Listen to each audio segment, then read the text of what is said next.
Today, we're going to talk about why it's so difficult to get out of debt or stay out of debt, even when you know it's in your best interest to do so. Hi, I'm Chris Burke. Welcome to Masterful You and KB.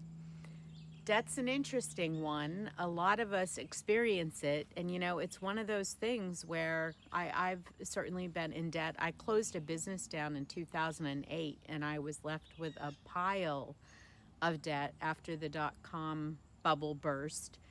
And I had to dig my way out of that. And it was one of the worst experiences of my life. So I really understand if you're experiencing debt. I know how it happens, and I know what it's like, especially when we're beating ourselves up. First of all, let's get a little bit of information.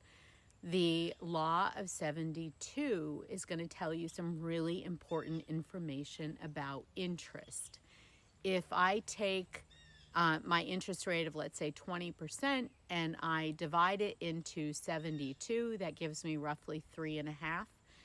3.5 tells me the number of years before what I purchased on credit at 20% will double in price.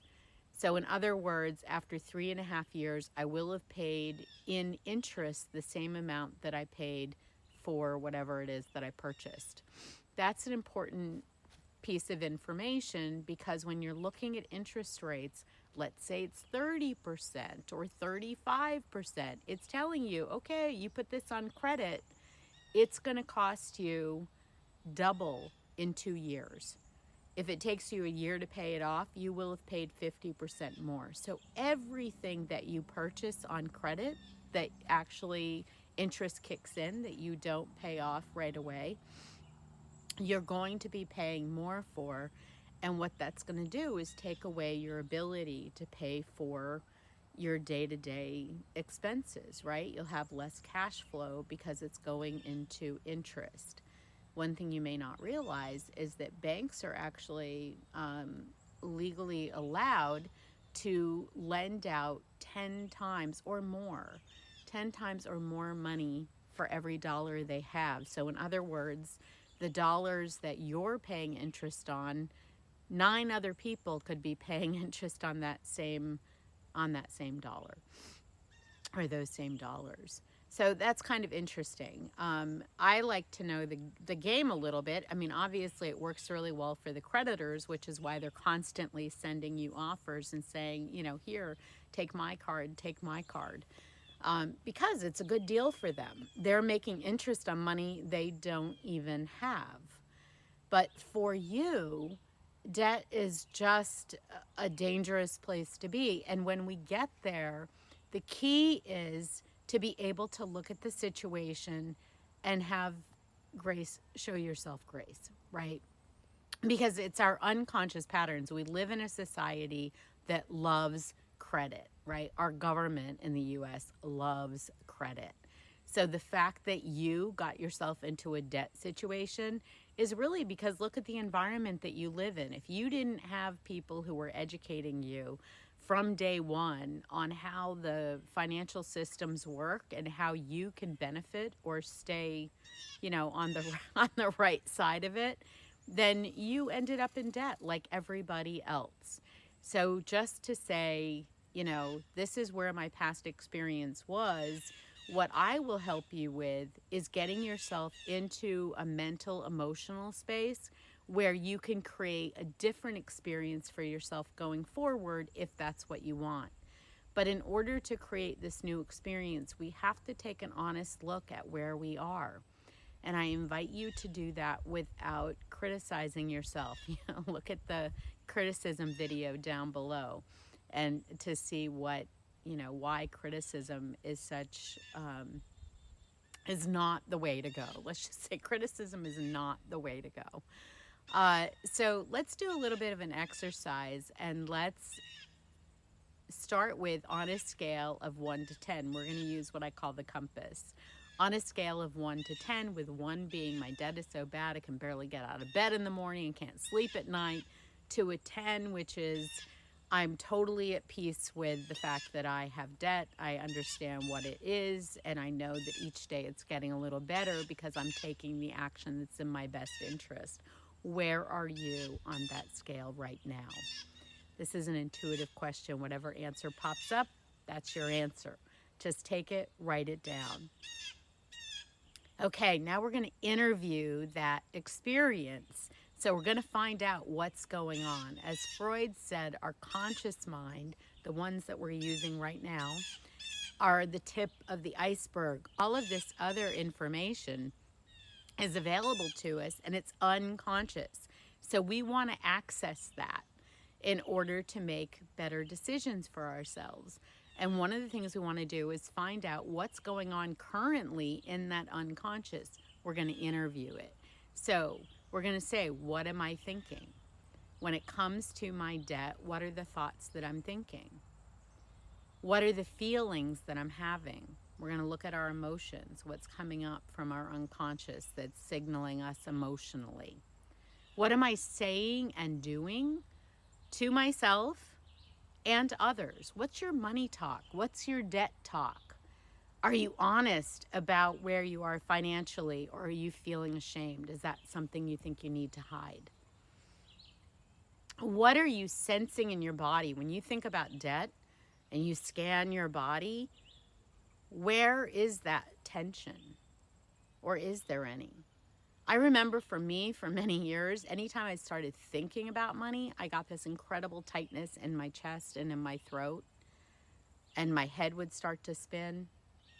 I would go straight into fight or flight. I would feel panicked. So if that's happening to you, don't be surprised, and go watch the video on anxiety. It was one of the things that helped me to get out of debt. Okay. And then finally, what do you know? So we're going to ask yourself, at this experience, whatever your current experience is, what do you know is true about your debt situation? Or it could be about your money situation, however you think about it.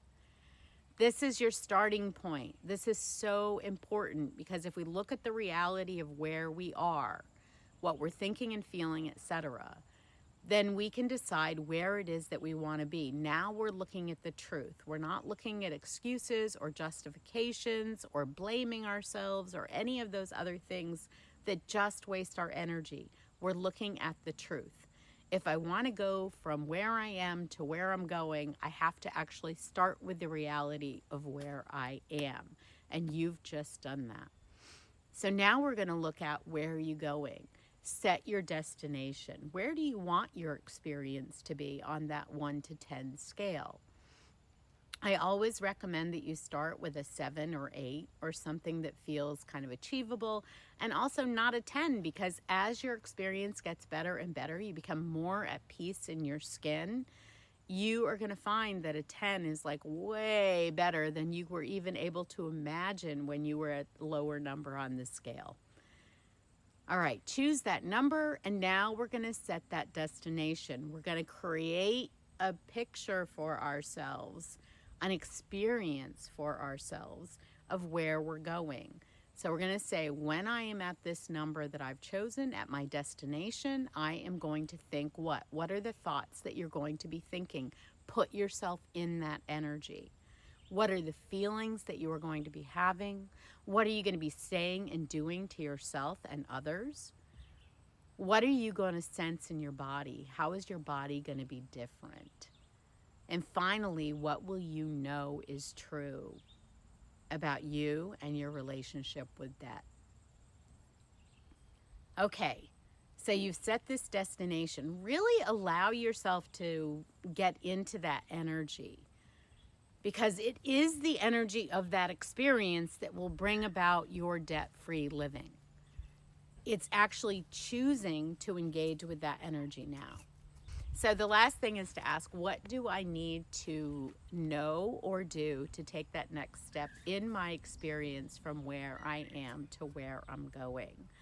We're going to use our conscious mind as it's intended to be used, which is to set intention, which we've done, and to ask questions, which we are now doing.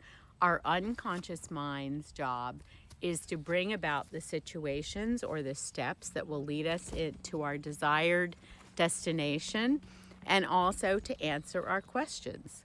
So, and it will. Pay attention to ideas that pop into your head, ads that come across your screen that are talking about getting in charge of your financial situation or your debt situation, dreams that you have, conversations that you have with friends. Maybe you'll overhear people talking in the grocery store line, right? That's happened to me. So there are all kinds of ways, infinite ways, that your subconscious can communicate with you, and it will. You just need to set the intention, which you've done, and then to wait for answers to the questions that you've asked. Okay, for more information, go to masterfulyou.com. We have all kinds of free resources to support you on your journey. On Fridays at 11 Eastern U.S. time, my dear friend and colleague Judy Forder and I do a live session for Q&A. You can leave comments below, and we will answer your questions live. Let's see, is there anything else I need to... If you've enjoyed this video, please like, share, and subscribe. We are on a healing journey because ultimately what we need is to get ourselves into alignment so that mentally, emotionally, physically, and spiritually, everything's going in the same direction. Thank you for being here and spending your precious time, and thank you for being you.